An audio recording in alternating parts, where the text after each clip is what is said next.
Hello and welcome back to Pillars of Eternity 2 Deadfire. We are in Parake's Overlook in Nekitaka, and we're also looking for, the Dark Cupboard, because there will be this thing that could make our pets better. So let me take a look around. Actually, we can get some of the ingredients here, why not? If no one cares about them. And we could do crafting if we want to. Not that I need to at the moment. I could make some chew out of Raititi root. That is nice.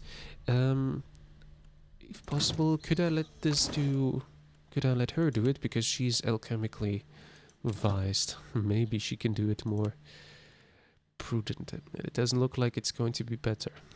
It's probably dependent on the alchemy skill of everyone. Yeah. Or it's not meant to be on drugs, just on something else, I don't know. Crew morale, yeah, that's something else. Explosives, I don't think we need that at the moment. Potions, healing potions, I usually don't use these. Didn't use them in the first game. The only thing I would make is this stew. Alright, we have 2 more of this stew. Perfect. Why is it in my inventory? I thought she would do it. Anyways, let's go to the Dark Cupboard. Mess. This is why wizards get a bad reputation. Archimere's auspicious apples lets you see 3 seconds into the future. Hey, is that an Orlin Cajun back? They don't let you have those in Deerwood anymore. That one's in pretty good condition. What? Let's me look around a bit. These exotic spices sting your eyes when you lean in to examine. I got nowhere else to turn.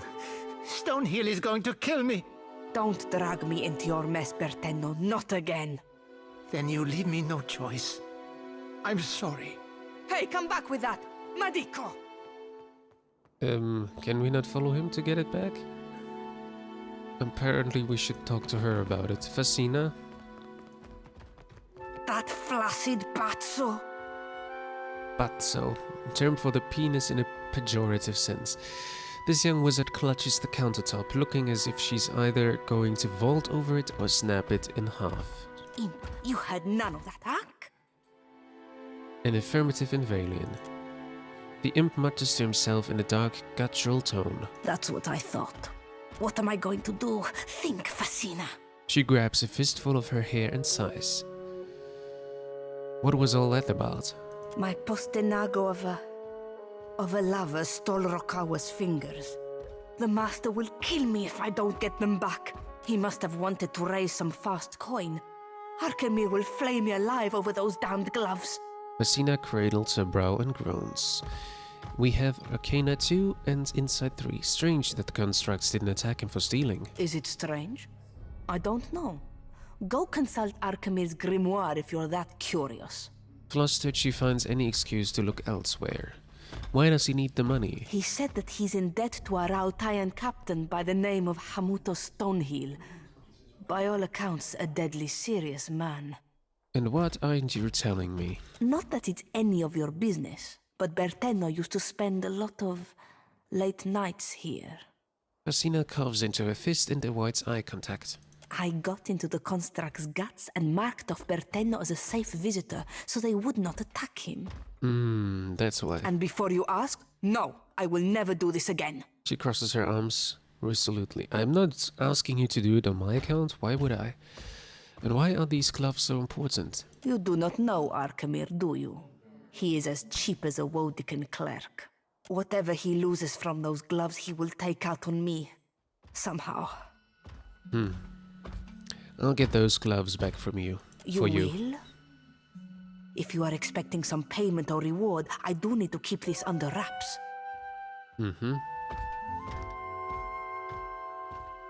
Well, a discount would be a nice start. She blinks twice in disbelief before regarding you with a warm smile. You look capable. While I am stuck behind this counter, I am in no position to refuse help. A discount goes without saying. You're saving me a world of trouble by doing this. Thank you. I do not know where Bertenno fences his goods, Brass but he Citadel. mentioned an appointment at the Brass Citadel docks. Messina bites her thumbnail and glares at the door, seeming to wish it would burst off its hinges. Hamuto Stonehill must be as dangerous as he sounds, or else Bertenno wouldn't be so panicked. Archimere's Manor? I've already been there. I don't need to go there now. I have questions about your predicament. Bertenno stole Rokawa's fingers to pay off his debt. If Arkemir finds out, he will boil me into broth for his imps. Back to my other questions. Suddenly, my whole existence revolves around these gloves. Incredible. Go on, then.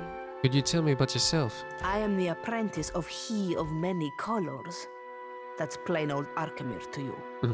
What few spells I know have names like Arkemir's Dripping Scourge or Arkemir's Malevolent Codpiece. He made me conjure a household staff of imps. Horrible, chittering things. I think it's because he knows I hate them. Messina sighs and waits patiently for you to speak up. You use a lot of honorifics when you talk about Arkemir.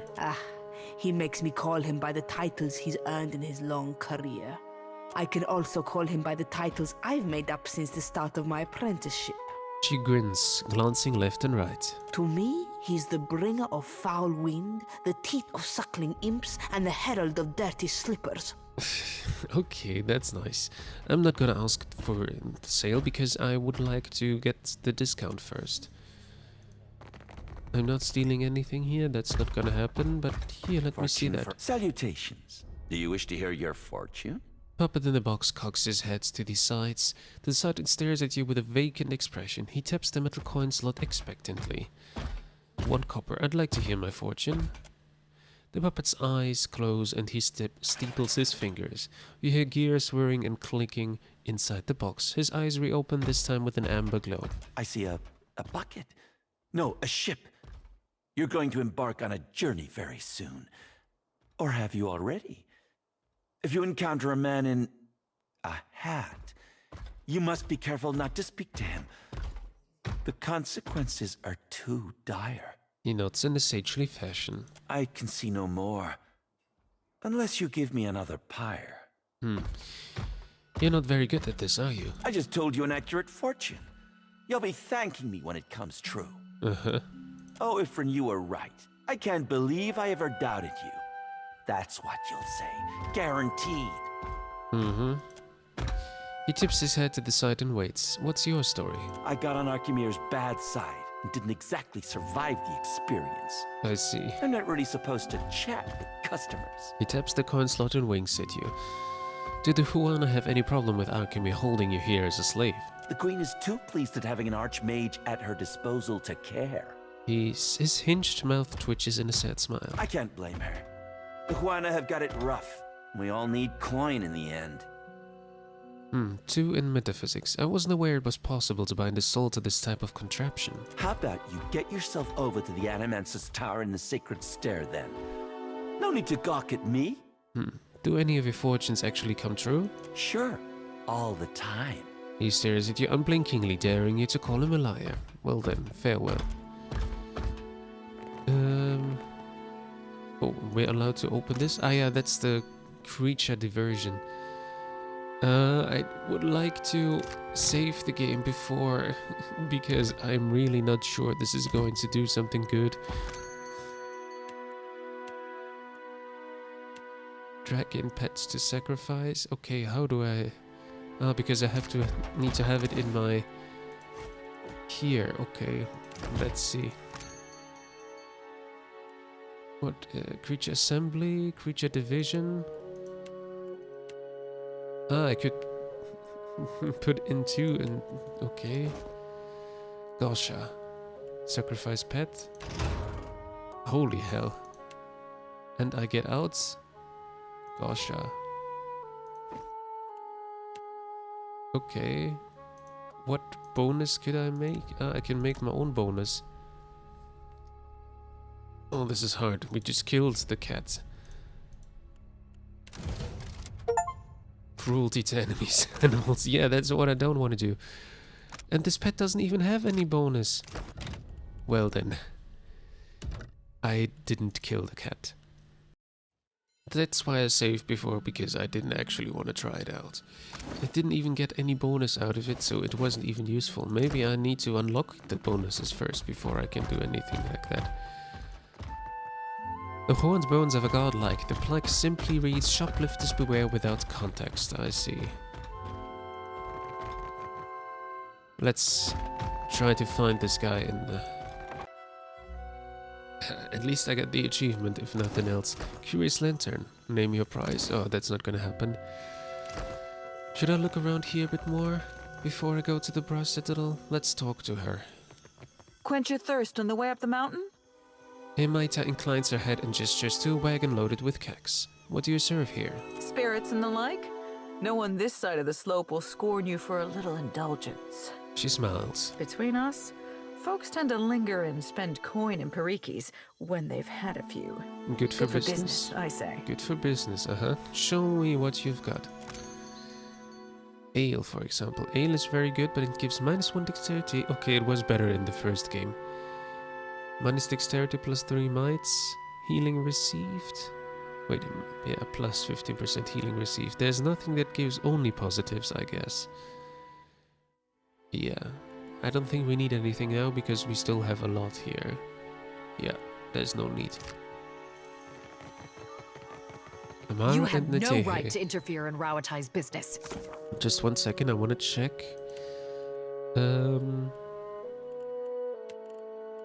Last duel in good faith. Storms. Where is the quest with... Okay, this one is found. This is something else. What about this quest with a guy that we have to find in the brass citadel? Let me see if I can find it. No. I don't know where it is now. I would like to see... culture isn't business, We're you strong company enough for it. drudge. I don't give 2 pyres for your tribal pride, and I wager that Arkemir cares even less. The Almara woman clutches her fists at her sides. Her severe features are caught in an unshakable grimace. If this is what passes for Rauatai in diplomacy, Urazenui has bigger problems. The more calm and composed Tuana smiles, turning when she notices you. If you've come to see Arkemir, you're too late. He left the estate on wizard business. What's going on between you two? Tamar and I wanted something from Arkemir. Our powers of persuasion leave much to be desired. The wizard got his hands on a Huana tablet, the Harapo epic. I came to reclaim it for Rauatai. That's how we need to go down there. I know how, but it's not yet possible because we're just not good enough. In the middle of my negotiations, this little pest showed up with a claim on it. She gestures to Tekēhu. The Harapo epic belongs to the Huana. The Queen sent me to remind you both. 3 history. An intact primary source is a rare find for the Huana. Akira, few outsiders can appreciate what such an artifact could mean to our people. Posturing about cultural value is worthless. We both want the tablet for the same reason. Wait, is there another reason why you both want the tablet so badly?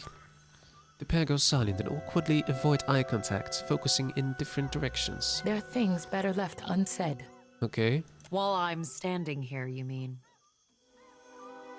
Akira, I don't deny it.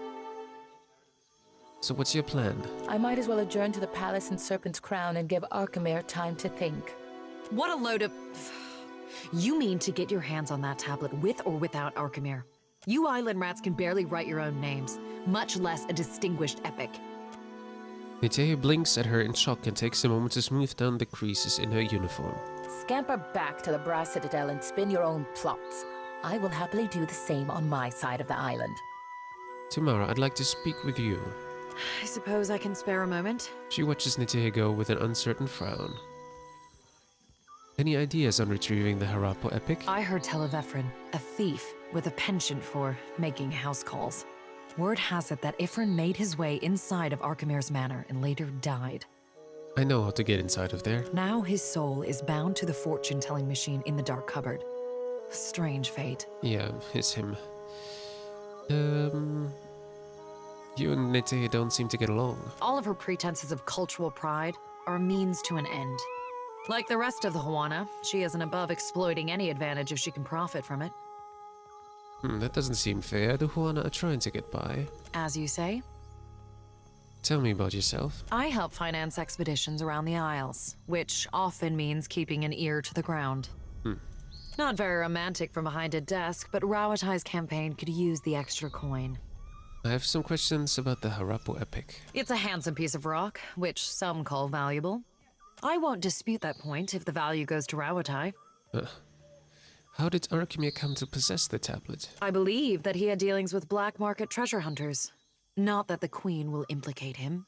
What does the Royal Deadfire Company want with the Harapo epic? I suppose it's no secret that we're after more than some arbitrary cultural touchstone. We're looking for a route to Ukaizo. Kaizo, mythical island rumored to be somewhere in the Deadfire archipelago. Stands to reason that ancient lore would be a key to finding the place. What kind of defenses does Arkemir have inside his manor? Arkemir is a magical savant and a recluse. That makes for a very dangerous combination. He relies on imps and ironclad constructs to maintain the estate. When you've lived as long as Arkemir, I suppose trust becomes a problem. I guess so. Back to my previous questions. Fine by me. I'm looking forward to the day when the Harapo epic is someone else's concern. She clutches mirthlessly. Could the Harapo epic really be a path to Ukaizo? When it comes to finding the Lost Island, we can't afford to neglect any lead. The Ranganui seeks to saddle the weather and harness the storm.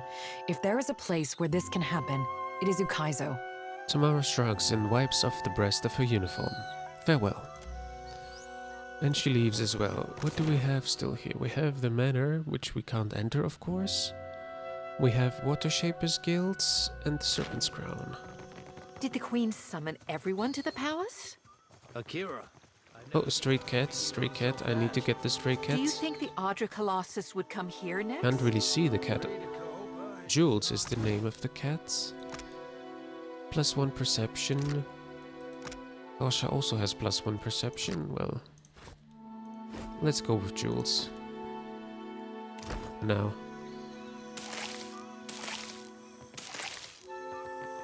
And let's grab all of these things here.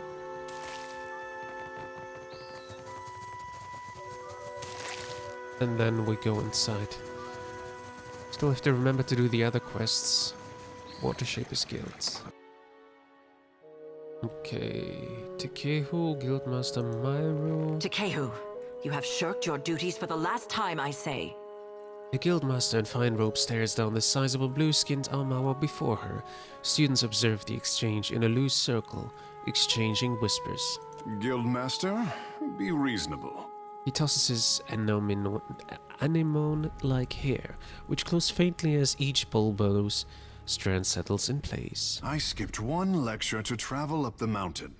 Still, the palace is closed until you present me before Onikaza. He crosses his arms and raises one eyebrow. The murmurs of the crowd grow in volume. You went alone. I asked for patience, but as usual, you make a trench out of a tide pool. She pacifies her tone, suddenly conscious of the onlookers. This sounds important, or controversial, or both. Akira, it's always both where this one is concerned. She nods toward Tekēhu. My patience wears thin, old shark. You have stifled me enough for one trip through Rakuhu's bowels. In spite of their obvious age difference, Tekēhu raises an instructive finger to the Guildmaster. She flares her nostrils and takes a deep breath. Alof rolls his eyes. I say Ngati weeps at her petulant spectacle of a child.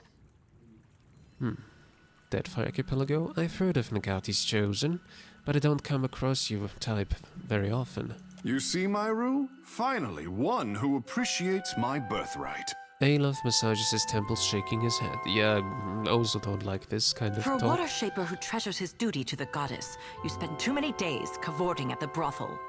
Guildmaster sidesteps Tekēhu and takes long strides away from the circle. Sparring another glance at Tekēhu, the crowd disperses. Ugh, insufferable.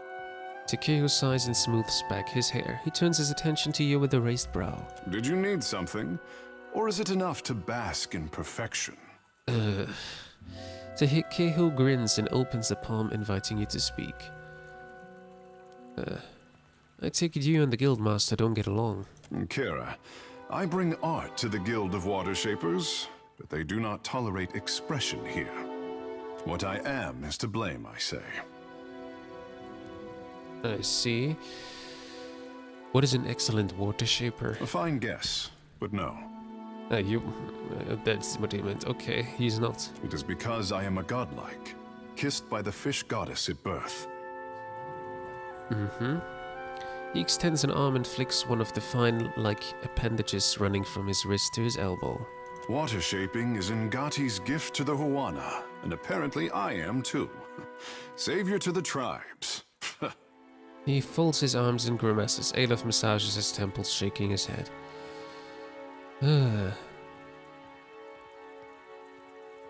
Shouldn't you just be a little grateful? His upper lip curls and he waves you off. The only question is, do I return to my duties, or while away a few hours in the bathhouse? Tekēhu tucks on his hair and purses his lip. Consider your responsibilities first. The guild can wait until I am good and ready to return.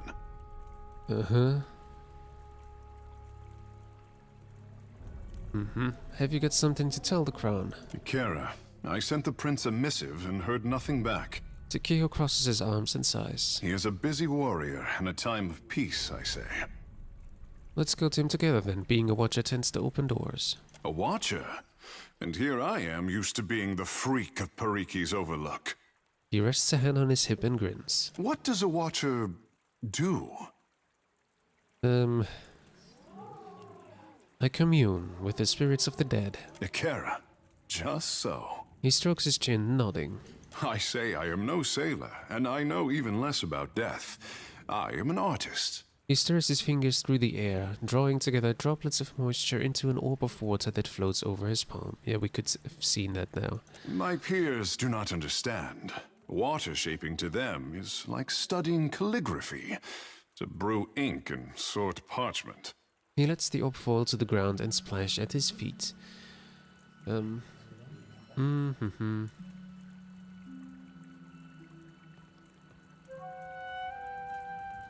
If your abilities can drown our enemies, you can call it whatever you like. I have nothing against the sensitive artist. He claps his shoulder and grins. You are not unknown to me, I say.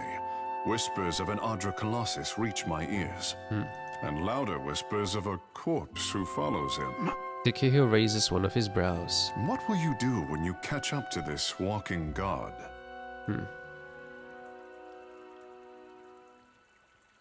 I'm not sure yet. Any ideas?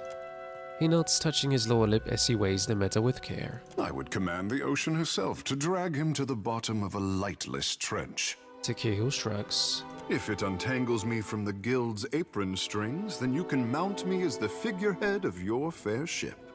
Tekēhu inclines his head and touches the circular marking on his brow. Our quarters may smell of fish before long, but your crew will be more beautiful by association, I say.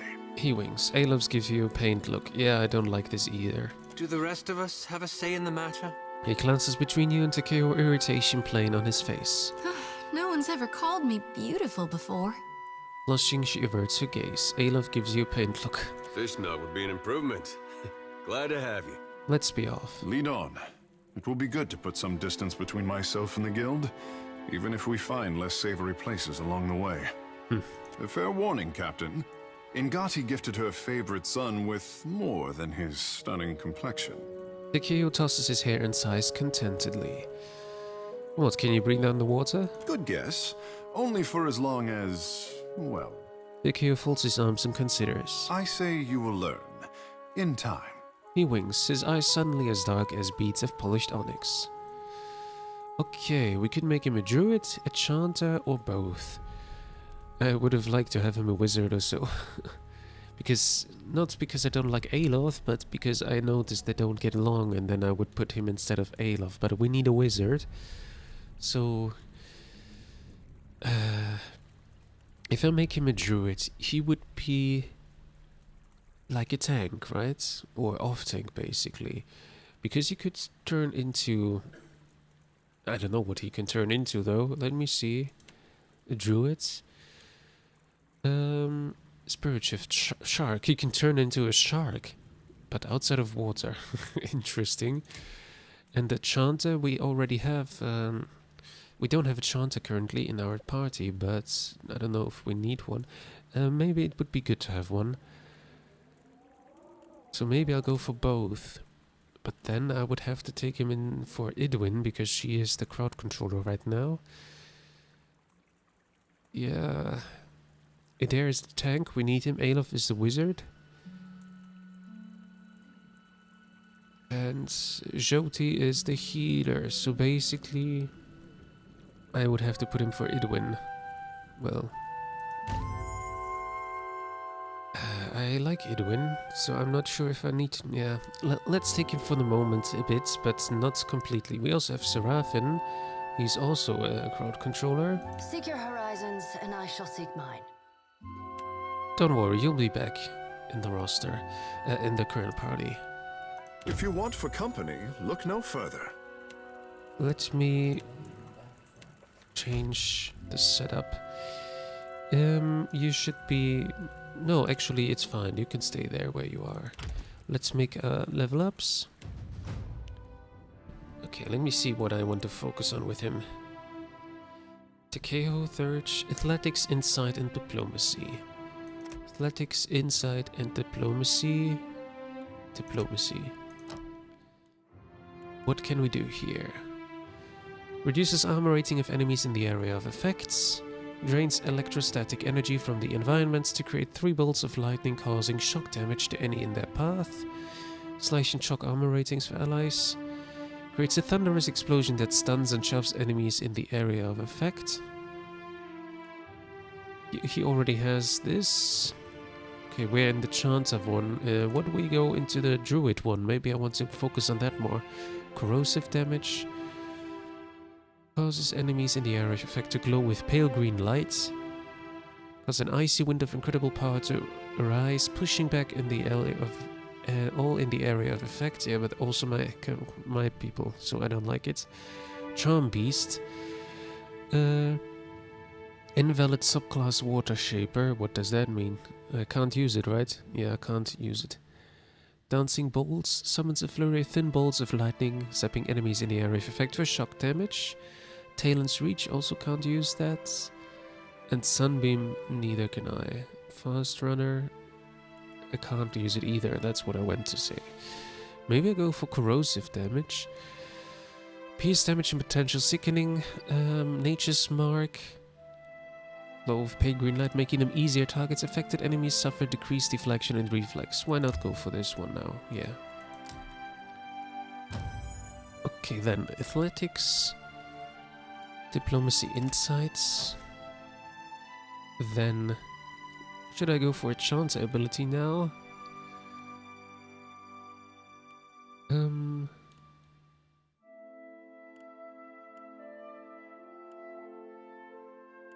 This one, enemies. Yeah, why not? Let's do that. Then in Athletics, Diplomacy. I have to go both in this case now. What do we have? Shatter their shackles, cast off their chains, removes dexterity afflictions, paralyzes enemies in the area of effects. I think that might be very nice to use. And Druids. Taste of the Hunt. Cast as melee weapon becomes an ideal instrument for hunting, adding continuous raw damage to a single enhanced attack and restoring health to the caster. Oh yeah, I think that's going to be it. Okay, he's currently using a rod, but he's supposed to be in close range, so... Actually, he could be, as a chancer, he could be going for damage, and I could put him instead of Aloth, maybe? I don't like to use him that often, to be honest. He can also use a quarterstaff. Yeah, he's definitely going for magic. So maybe I'm putting him instead of Aloth instead, yeah. Let's go for maybe a scepter or wand. Let's go for the scepter. Then athletics again. Insight. No. Rushing nearby. weapon and shield style. Concentration attacks. Resolve afflictions. Two-handed, one-handed, two weapon. Druid.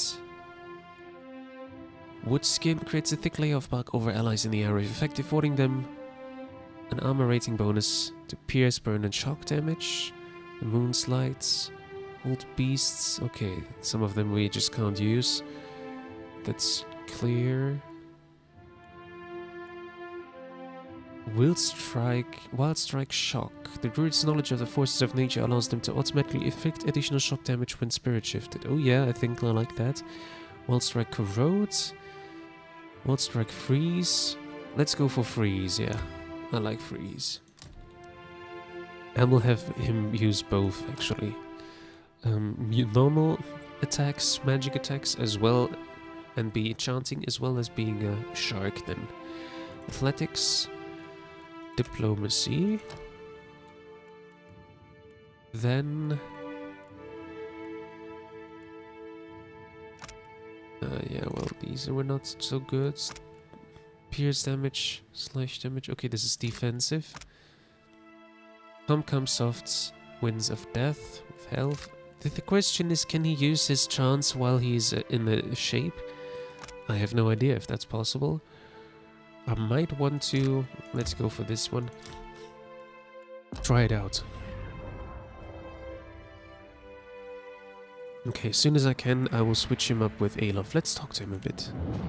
As you turn to Tekēhu, a shadow passes over your vision. You feel a tug from somewhere deep within his soul. A faint ripple creases the air between you two, like a forest of ethereal kelp. Surrender to the sensation. Tekēhu's soul is vibrant and energetic, almost too lively to occupy its mortal shell. There is a bright thread of energy that trails away from him. You instinctively follow it. You stand in the grand hall, underwater and cloaked in oppressive shadows. Pillars of coral and bone reach up to support a ceiling that must be hundreds of fathoms away. Chandeliers lit with bioluminescent globes dangle from long ropes, swaying in languid tentacular motions. At the farthest end of the hall sits Andra, as tall as a castle keep and leaning forward in her throne. She has adopted the head of an anglerfish and regards you with its globular stare. Her sickle-shaped jaw opens and closes in rictus of conflicted emotions. A life without friction or challenge has left the boy in need of guidance. The voice of Andra pounds at your mind with relentless force. He thinks himself frail, but my heart beats in his chest. He is stronger than either of you could know. She claps her hands and the vision shatters, flooding the hall with a deluge of awareness as you return to your senses. Regarding you with a warm smile, Tekēhu at first seems oblivious to your momentary detachment, then his brow furrows with concern. Captain, what say? You look a little blue about the gills. Andra just reached out to me. Ingati spoke to you. Skeptical, Tekēhu cradles his chin and considers. To leave her son guessing. Oh, this is my tricksome mother through and through.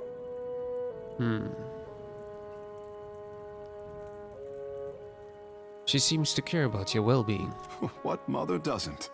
You must be special indeed for Ingati to speak with words. For her people, she lays out cryptic stepping stones hidden in omens.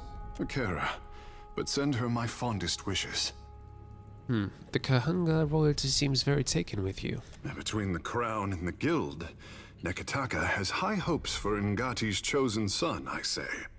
Tekēhu smooths back his hair with both hands as he gathers his thoughts. If Ngati had not blessed me, I say the goddess touched me for more than enriching one tribe, glorifying one island.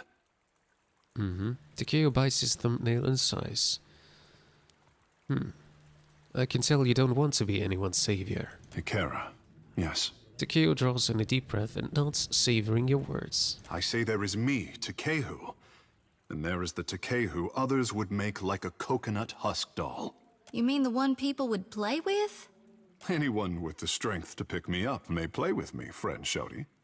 Tekēhu winks at her. The more I try to be the Tekēhu I know I am, the harder I am constrained. What say? He brings up his gaze to meet yours.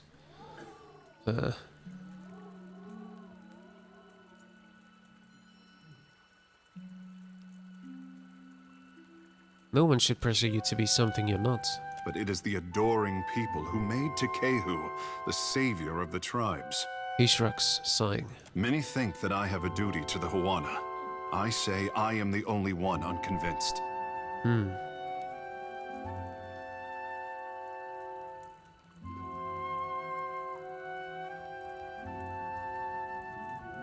You're being strangely dismissive of your worth. I only dismiss what others would make of me. Kara, I know what I am. Hesitating at first, Tekēhu envelops your hand into his. The scales along his palm, both prickly and warm. Just as it seems he will break away, instead he leans closer. I know how I seem. We did not have this word, conceded, before Adirans landed on the Isles. Well, you've certainly made up for lost time. If Ngati had not touched me, I wonder if anyone would care. Tekēhu seems ready to say more. He stops himself and releases you from his grip. The world around you darkens, and once again you feel an insistent tug for your attention, the pull centering from Tekēhu's soul. Surrender. Once again you find yourself in Onra's waterlogged hall of power. The tide swaying of bioluminescent chandeliers casts uneven rays of light down on her court. Poor boy. He has it backward, as usual. A silky distant voice asserts itself in your thoughts. I did not choose him so that he could do great things. I chose him because talent should be fostered toward any end. Sadness and regrets creep into her tone, but something about them rings falsely to your ears. How fortunate that you are here to set him on the right path. I know you won't disappoint. You hear a smile in her words. Apologies. I say I never miss an opportunity to talk about myself. The presence withdraws, leaving you unsteady on your feet, oblivious. Tekēhu offers a broad, showy smile. Well then, let's be off. We can talk later. And I will end this episode here. So thank you for watching, and I hope to see you in the next episode of Pillars of Eternity 2: Deadfire. Until then, bye bye.